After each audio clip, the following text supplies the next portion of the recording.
조갑제TV 시청자 여러분 안녕하십니까. 2023년 11월 14일 박정희 대통령 탄신 106주년이 되는 날입니다.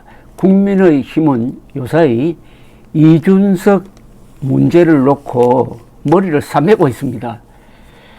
비로소 이준석 전 대표를 밀어낸 것이 패착이었다 하는 것을 느끼고 특히 싸늘한 2030 중도층의 시선을 어떻게 감당할 것이냐 하는 고민을 하고 있습니다. 어제 오전 국회의원회관에서 국민의힘 이준석, 유승민과 어떻게 연대할 것인가 하는 토론회가 열렸습니다. 하태경 국민의힘 의원이 주최를 했습니다. 하의원은 이준석 전 국민의힘 대표와 유승민 전 의원이 국민의힘과 함께 하지 않고 다른 길로 갈 경우에는 40석에서 50석 이상이 날아가서 내년 총선에서 100석이 안 될 수도 있다고 말했습니다. 하의원은 수도권은 2 내지 3%포인트 차이로 당락이 결정되므로 그들과 정치적 타협을 해서 연합을 구성하면은 몇 석이라도 더 늘어날 것이다 하는 문제를 논의해야 한다고 했습니다. 하태경 의원은 이 전 대표와 관계 개선을 위해서는 이 전 대표의 명예부터 회복해야 한다고 주장을 했습니다.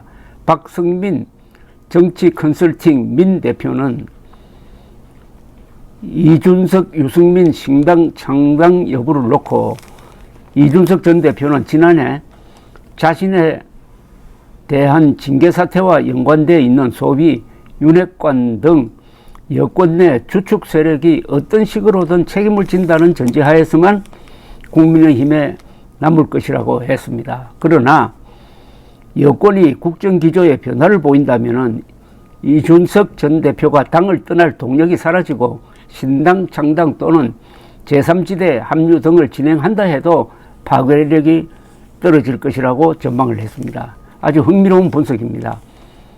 인요한 혁신위원장 페이스로 가서 국민의 힘이 본격적인 내부 개혁을 한다면은 이준석 신당이 만들어질 이유가 사라진다는 이야기입니다. 그런데 그렇게 하려면은 이준석을 몰아내는데 앞장섰던 이른바 윤핵관 세력을 말하자면은 좀 응징을 해야 되는데 응징하는 방식은 공천 안 하는 거죠.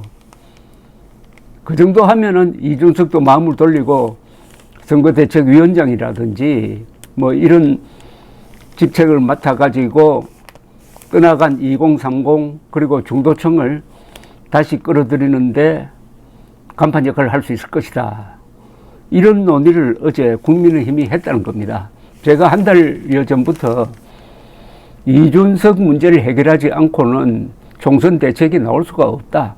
윤석열 대통령이 이준석과 만나서 오해를 풀고 단판을 짓든지 하지 않으면 안 된다. 지금 현재 상황은 이준석이 신당 창당 카드를 가지고 국민의힘의 상추를 잡은 상황이 되었다라고 주장해 왔는데 그게 뭐 한 달 사이에 현실로 되었습니다.